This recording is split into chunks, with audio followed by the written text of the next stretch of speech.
So with all this talk of impeachment, and the state of journalism, I brought in my friend and colleague, Rick Sanchez, host of The News with Rick Sanchez, how the tables have turned, right?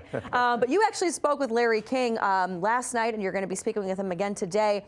I want to play this clip because it talks about where people are getting their news nowadays. Yeah. Take a look.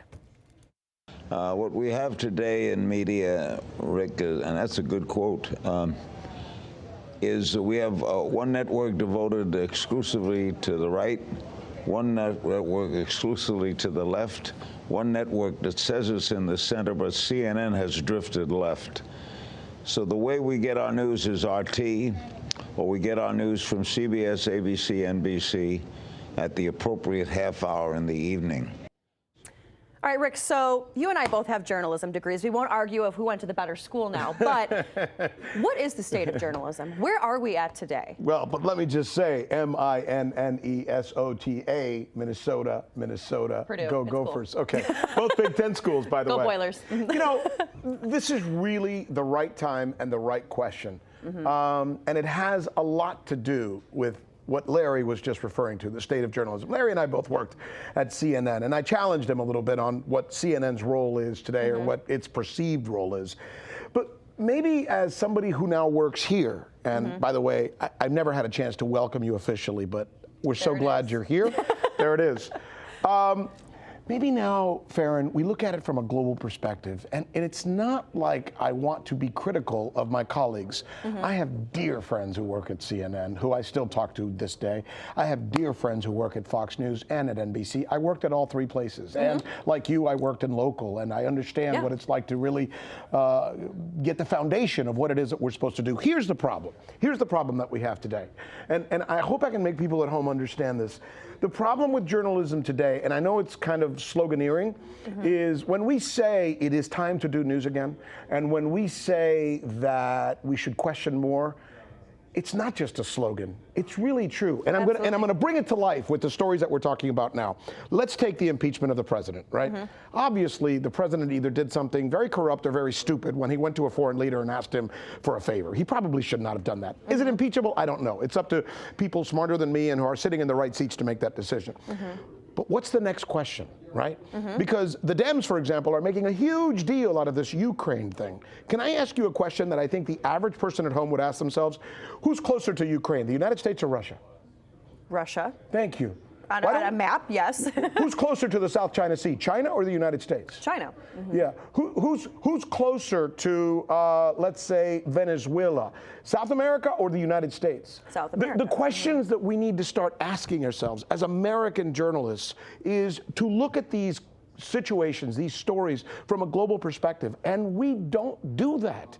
And it's frustrating because maybe when you get to work in a place like this, you start asking those questions, because the foundational question, as my friend Chris Hedges said yesterday on the air, Pulitzer Prize winner, New York Times reporter, probably one of the best writers in our country, when it comes to this kind of thing is, do we cover a story superficially and just say, oh my God, look what the president may have done? Or do we say, but wait a minute, didn't George Bush instigate a war that ended up in the deaths of hundreds of thousands of people? Didn't Barack Obama use drone warfare to essentially kill an American citizen without due process? Why weren't those questionable actions that should have been impeached as well? So when you stretch beyond just the paradigm of the story you're dealing with and you start asking other questions, then you realize that that's real journalism. My problem with journalists in America today, my dear colleagues who I very much respect for their work, is they've put themselves in this bubble, right?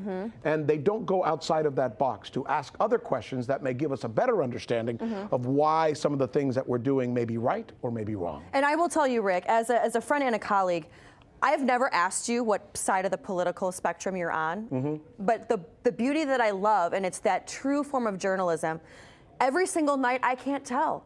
There's nights where I'm like, oh, he's probably a Republican. And then there's nights where I'm like, oh, he's definitely a total liberal. But then there's times where I'm like, I just don't know. And you know what? That's what we're supposed to be. That is how it's supposed to be. And that's one of the things that I will say is when you, but at the same time, these cable news networks, for example, like Fox, where they're gonna lean towards those Republicans because that's what they want to hear. Exactly. Because they're thinking that's money. But I feel like people are a little woke now.